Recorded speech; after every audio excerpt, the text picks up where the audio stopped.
Yo, Elliot!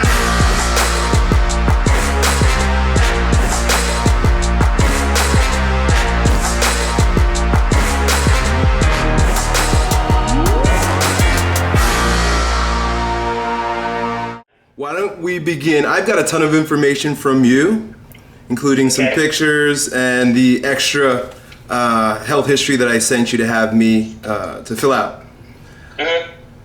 So, just for our viewers, would you be willing to just describe a little bit about what's going on for you and how we can best support you? In general or on something specific? No, man, we're talking about your back. You mentioned having a bulge disc and things of that nature.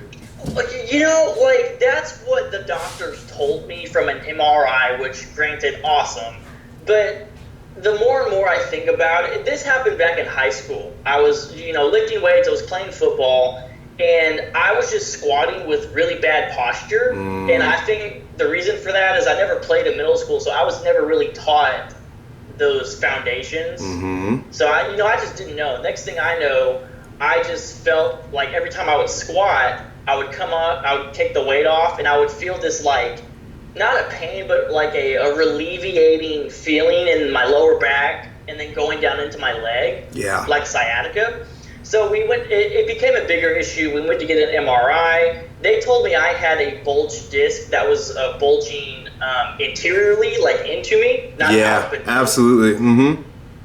And that was causing maybe some of the problems, and that was probably the pain I was feeling in my back because it was rubbing against nerves. But what's weird is when I took pictures for you and I saw how bad my actual curve was, I was like, I don't think that's a bulge disc. I think that's just the fact I have interior, like my hips are tilted. Because they've been like that ever since I was little. But I just didn't think anything of it literally until now. And then once I submitted for your form, I immediately went to Jeff Cavalier, Athlete X, and I just was searching everything. And so that's where I'm at. Okay, cool, man. Yeah, the picture that you sent me shows you absolutely hinging at about, I'm going to guess like L4, L5. But you've got almost like an angle going on right there. And so when you mentioned... I'm sorry, what was weird about the picture, like, I think I was flaring up really bad. Like, I had pain that day. Like, it was excruciating. And when I stretched, it felt like fucking needles, thousands of needles where my psoas connects, right? And what do you call it? Like a day after I took the pictures, when I would go, I was paranoid about it since then. I went back into my restroom to look in the mirror. It's not as bad now. So I don't know if there's something I'm doing. And well, obviously it's something that I'm doing. And what I think it is that I actually don't know. That's probably going to sound weird, but like, when people say they're using their glutes, but when you actually, activate the glutes, it's like a completely different, I'm realizing that I haven't been actually activating it. Because one of the things is that lunge stretch to stretch the, hip flexors. I would do that. I would get a huge stretch thinking I'm flexible, but as soon as I activated the glutes, it was completely different. I was like, oh shit. So part of my thing is because I've been neglecting my lower body, I literally don't know how to activate the hamstrings, the glutes, and all that stuff properly. If that makes sense. Yeah, 100%. And you, how old are you? When did you graduate high school? 2014. I'm 22. Okay, good. So it's been a while since you've been walking around with a body that can't handle load or axial loading without collapsing. You mentioned being in high school and having the back pain when you were doing exercises. So what you got to understand about the spine is that it's designed to handle load from above. You should be able to press over your head. You should be able to squat by resting weight on your spine. But if within that column there is for you, which is obvious, a clear imbalance between the front, the muscles that support the front, and muscles that support the back. It's the easy way to look at it. In that column, you're going to get a collapse. And you're absolutely getting a collapse at your low back, which is pretty common and often referred to as lower cross syndrome. They call it lower cross syndrome because if you can imagine, I'm gonna make an X like this, right? And if we were to place it across your hips, which I'm gonna do this, I'm gonna take your picture, I'm gonna use it in the video, I'm gonna put an X. I think I saw a video on this before, like A, B, C, D. When you have like a cross, it's because these two, like the abs and the glutes are lacking strength. Is that very good? Absolutely. Yeah. So when you mention, continue. so when you mention the muscles that you know you're not activating properly, it's not only that you're not activating certain muscles properly, but you're also activating some muscles too much to the detriment of the ones that are not being activated in that system, in that low cross system. So in order to stabilize your pelvis, what's supposed to happen, which is clearly not happening based on your picture and the things that you're describing to me, is that your lower abdominals or transversus abdominis is supposed to engage with your glutes on one cross. If you can imagine, this is the front, if you imagine one of the crosses. So if this is your front, right. So your abdominals and then your glutes, they're supposed to engage concomitantly. They work together to stabilize one part of the cross. And I've realized that yesterday when I was doing bicep curls with a barbell. So I realized that, and I agree. Good. So you have an under activation of this is your belly, right? And this is your glutes, right? And this is your pelvis in between. Under activation of your abdominals. We're going to talk about that in a moment. We're going to talk about why that may be and some things that I may be able to support you with. And the glutes. And interestingly enough, they sort of work together on a neurological level where if one of them is dysfunctional, the other one automatically shuts off. So a lot of times people are like, oh, my glutes aren't working. But their glutes are not working, not because there's a problem with the glutes, but there's a problem with the circuiting, especially as it relates to the abdominals being on the same circuit. Does that make sense? So if your abs shut off, it's going to be harder for you to turn on your glutes. A lot of people want to turn on their glutes, but their abs are not stabilizing. So they have to. So in order for one to work, the other one has to work. They work together. They have to be stimulated together. Otherwise, you're trying to build a building with a poor foundation. You need all of the foundation. So we need the abs to work in conjunction with the glutes. They work together. On the other side of the cross, boom, we're gonna go this way. You got your hip flexors in the front, right? A little bit below your belly, your hip flexors in the front. And then back here, you have your lumbar erectors. If there's a weakness in the front cross, your abs and your butt, then the hip flexors and the low back are going to take more of the brunt. They're really gonna get tight. They're really gonna work to destabilize your low back and your pelvis. Okay, so with that, I'm gonna use a little analogy, I'm gonna use a visual that might help. Got my book King here. Okay. Right? So this is your pelvis, right? Let me use something square. Even better. This is your pelvis, right? Boom. Okay. And we just described that cross.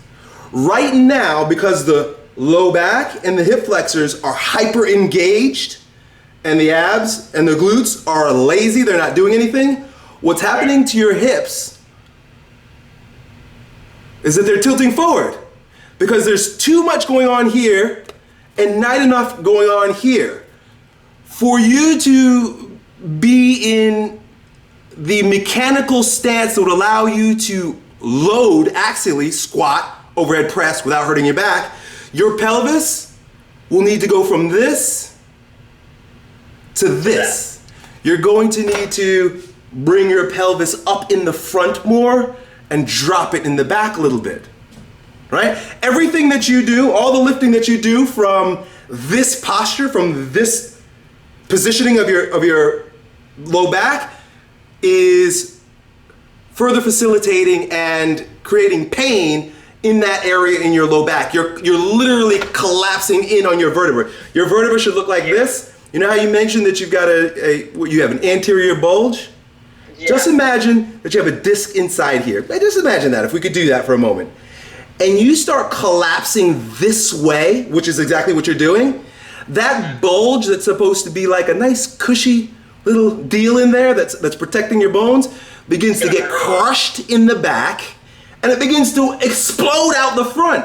So a herniated disc ends up looking like what should look like a nice little hamburger, right? Looks like a and it starts exploding out into your body.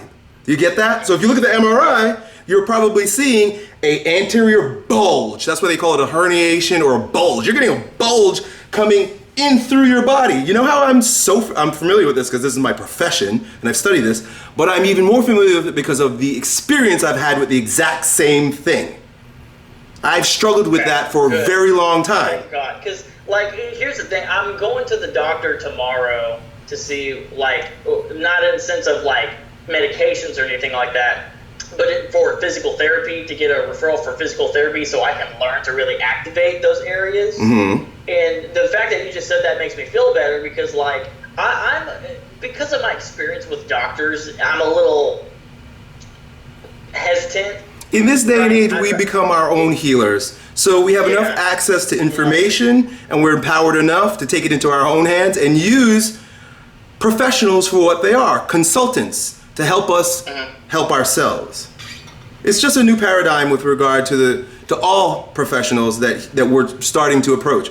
Rather than seeing them as our Lord and Savior, we recognize them as consultants that help us be in control of our own lives. So yeah, absolutely wonderful perspective. Cool. So when it comes to sum that up, do I literally just need to be focusing on stretching everything up front in the hips and then just building the glutes up in the back? Is that really all I need to worry about? Or is it if you were just muscle and bone, if you had no organs and you had no nervous system and you weren't a spiritual being, then yeah, you just deal with the fucking muscles and the bone. And that'd be fine, that'd be normal. But that doesn't work, and it's been proven not to work. We have to look at 4 layers. We gotta look at all of you, why this is the case, right? I mean, yeah. So mechanically, let me share my story with you. Mechanically, we always wanna begin mechanically because we got bodies, right? We wanna look at our body. Mechanically, for me, I'm just gonna share my experience so we're on the same wavelength.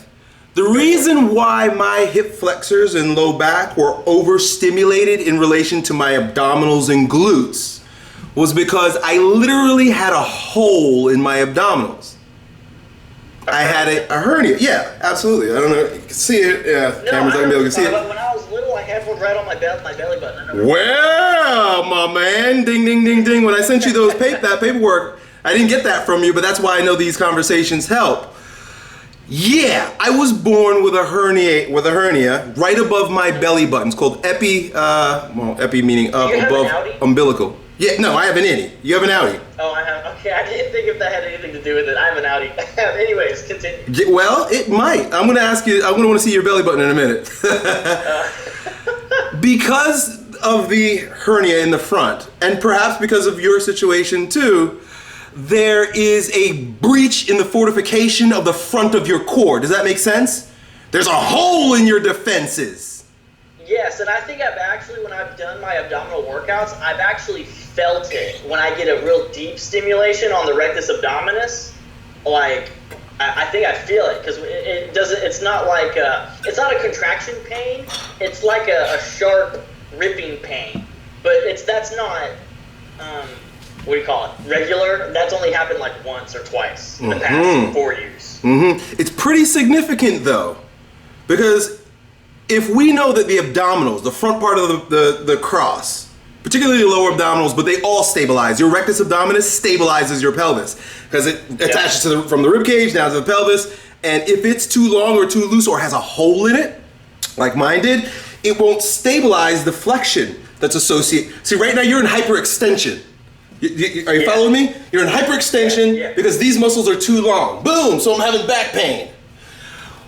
When those muscles work properly, there's more flexion to support flexion so that you're not hyperextending. You following me? Okay. Yes. So I struggled my whole life with weaker abdominals, not because I don't do abs. I began to hate doing abs because I was not good at it because I realized I have a hole in my belly. And I never had back problems. I was strong enough, but I knew I couldn't be the best that I could be for my entire core if I had a hole. So I'm gonna stop right there and we're gonna stick to this topic for a moment. by taking a look at I want to see what your belly button looks like in your hernia that you're describing. So it's like, I think you can actually kind of see it. It's like right there. I don't know. Okay, if you know it's there, I mean, it's hard to see via camera and all that, but good. That's fine. That's good enough for me, dude. Yeah, you know that there's a hole there. Good. I want you to do something. I want you to do something that might be pretty interesting to you. I don't know if this is going to be the case, if it's going to work, but put your finger where that hole is, and then put your finger on your back where you're having the hinging pain. Okay, what, just press on it? Yeah. Are your fingers fairly lined up? That's weird, yes. Yeah, it's amazing how that happens, how that works. So you're literally hinging at your hernia spot. Because you're weak there. Okay then. Whoa. So wait, what does that mean then? How do you... I'm just bringing awareness to it, that's all. Okay. We could talk about what needs to be done in order to work with it, to exercise, that's what we do. The proper kind of exercise, but I just want to make you aware of what you're dealing with. You don't have a bad back, you have a hole in your stomach. In your abdominals that's not letting you stabilize at the junction at which you're having the back pain. Okay. Cool. Well then. Right, now you gotta figure, well, what am I gonna do, right? Right. So, simple answer, you gotta strengthen your abdominals. We've got to compensate for the fact that there's a hole there.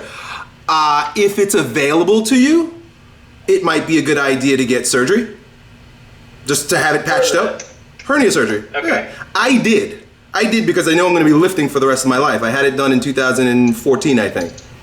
Because I knew I'm going to be lifting for the rest of my life. I like to squat. I like to move. I like to deadlift.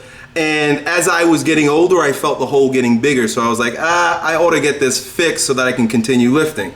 That's completely up to you, but it's one option, and I chose to do it, so really it's up to you. So the surgery, a hernia is a hole, and obviously it's going to stay a hole. It's never going to heal. Is that? Am I correct on that? There may be a way to strengthen the muscles around it to close it back in. That is a therapeutic process that I wasn't willing to go through. I mean, I could sew it up, or I could strengthen it. My thing is, if I sew it up, is it going to be sewed up for the rest of its life, for the rest of my life, or am I going to be able to take the freaking stitching out and it be one solid piece after? You know what I mean? Okay, let's talk about both. Okay. You may absolutely, and I would recommend working to strengthen your abdominals. Do this first, right? Because we don't want to have to go into surgery. It's a simple surgery, but we don't want to do it if we don't have to. Begin strengthening the abdominals with exercises that are done. I'm gonna rattle off a few exercises, but the name of the exercise isn't nearly as important as how it's executed. So, planks. You know what a plank is? Coral. Planks. Yeah. Horse stance. If you ever get a chance to read Paul Chek's How to Eat, Move, and Be Healthy. What? See, there was another video I watched with you saying that book. It talks about poop. Yeah, to me, Paul Chek's book, How to Eat, Move, and Be Healthy, is like the modern Bible in health, fitness, and strength. I mean. Okay, what was that? What was that exercise called? Horse what? Horse stance. Horse stance. Horse stance exercises. They're not the way martial artists do it. These are done on all fours. They're designed to have you be in a neutral spine position while activating, breathing, neutral spine, and activating your stabilizers. The stabilizers of your spine throughout the cervical, thoracic, and lumbar. It's designed to have you in neutral spine. That's why when you see sometimes I do videos, I have a stick on my back or I have a stick on someone's back. It's because I am trying to give them kinesthetic feedback as to where their body is in space, and also so I have a visual for whether or not their spine is neutral while we're doing what we're doing. You could crunch till the cows come home. You could do abdominal exercise till the cows come home, but if you're doing it in hyperlordosis, which is not neutral spine. No, yeah, I know exactly what you're talking about. See, I can do leg lifts, Mm-hmm. but what I'm realizing is that because I'm so extended in the back, it really doesn't help. Right, right. At all. Mm-hmm. Like, when you do leg lifts, there's a good chance that you're just using your hip flexors to lift your legs. You're not stabilizing your pelvis. Right. In order to stabilize the pelvis, what you're going to do when you do normal leg lifts, which you're probably going to have to modify now, is you're going to have to learn how to activate your transversus abdominis, which is very simple. It's done by drawing in, sucking your belly in. Pilates is a great exercise modality for learning this. Pilates is amazing. I would totally like if you're wanting somebody to coach you through this corrective process, one of the best coaches would be a Pilates instructor, because it's all about engaging the powerhouse, which is the drawing in of your lower abdominals. So when you draw in that way and your pelvis is now stabilized, you want to, if you're laying flat, face up, you're wanting to keep your low back flat on the floor. You don't want an arching of your low back, because every time you arch your low back, you're going back into that hyperlordosis, because you're using your hip flexors, like you so accurately recognize, to pull your legs up by pulling your low back out of alignment. When I do like the leg lifts, I was talking about hanging leg lifts. I've noticed that when I lay down on the ground, there's a point where I put my legs down so far, the bottom part of my back arches. Okay, good. Yeah, you're wanting to try to learn how to do that without your low back coming off the ground in any significant degree. You can do that you can improve your leverage by bringing your legs in, by bending your knees, and also by going one leg at a time. Ooh. So you can still do leg lifts. You should do leg lifts. They're great for you. They're going to support you, but modify them by drawing the legs in or going one leg at a time, and work to keep your low back flat by drawing the belly in. For you, because the hernia is superficial. It usually is, especially if it's where it is on you, meaning it's on the rectus abdominis. It's a superficial muscle. It's the muscle on top. So a lot of times I recommend people perform these stabilizing exercises in complete neutral, meaning like their spine's neutral. But for you might actually do well with some rounding of your low back and rounding of your, flexing. So when you do like rollouts, you ever do rollouts, or you ever use like one of these balls or legs? Yeah, you could kick them out with your legs too. I haven't used the leg ones. I used the ones where you go up with the arms. Do both. Both? Okay. Yeah, do both of those. Are the ones with the legs, are they like pads that go on your feet? You can get, I forget what it's called, but I have some of them at the gym. It's a wheel, right? And it's called the power wheel. Is it like an oval wheel? Nah. It's like an oval. It's not a circle. It's like an oval. Looks like a mini bicycle wheel. It's a mini bicycle wheel that has sticks on it, and then it has straps. And the straps allow you to strap it to your ankles and your feet so that you can have a wheel on your foot. It's called the power wheel. Power wheel. Yeah. Now, if you use a power wheel to do either from the front or from the back extension, I'm suggesting, and I think it might be helpful to you, to maintain round a little bit, maintain some flexion in your lumbar spine. Round out a little bit, because right now you're hyperextended. Go a little bit in the opposite direction. Exaggerate in the opposite direction by rounding and really tucking your butt under. Okay, because that's actually something I would agree, because that's something that I did while I was squatting until I just was like, this isn't a good idea, so I just stopped that. I know what you mean. It's not a bad idea, and in fact, that's why I prefer front squats over back squats. I prefer front squats over back squats is because I don't hyperextend as much, because the weight is not literally on my back, it's in front of me, and I could tuck my butt under more. I could use more of my hamstrings. You mentioned the hamstrings not being engaged. Yeah, you're right. The hamstrings are not engaged when your pelvis is tipped forward. They're very long and lengthened. So when I do front squats, I can actually engage my hamstrings more, tuck my butt under, draw my belly in, and keep a more neutral spine. That's why I squat with a front squat. Okay, cool. Yeah. So these are all just little tips for you in the gym that are going to help you be able to continue to grow stronger, reach your goals, but also it's going to take the mechanical pressure off of your lumbar spine and start to strengthen you in a way that you start healing yourself instead of destroying yourself. Does that make sense? Mm-hmm. Yeah. Good. So I'm going to add one more piece to this that might be of support to you. That's not as mechanical. So I think you can heal yourself with the mechanics of this. Taking into consideration your hernia, taking into consideration the strengthening of the abdominals and stabilizing your pelvic floor and all the things I mentioned to you before, and I can give you more resources later. But all of that is useless if you're inflamed in your gut, if you have colon inflammation. The abdominal muscles are on the same neurological loop as your colon. Your organs and your muscles are in the same neurological network. If there's inflammation in your organ, the muscles on that network shut down. That's why when someone has a heart attack, what do they say happens to the left arm? Left arm starts going numb. When somebody has a heart attack, one of the first signs of a heart attack is your left arm goes numb. What does my left arm have to do with my heart?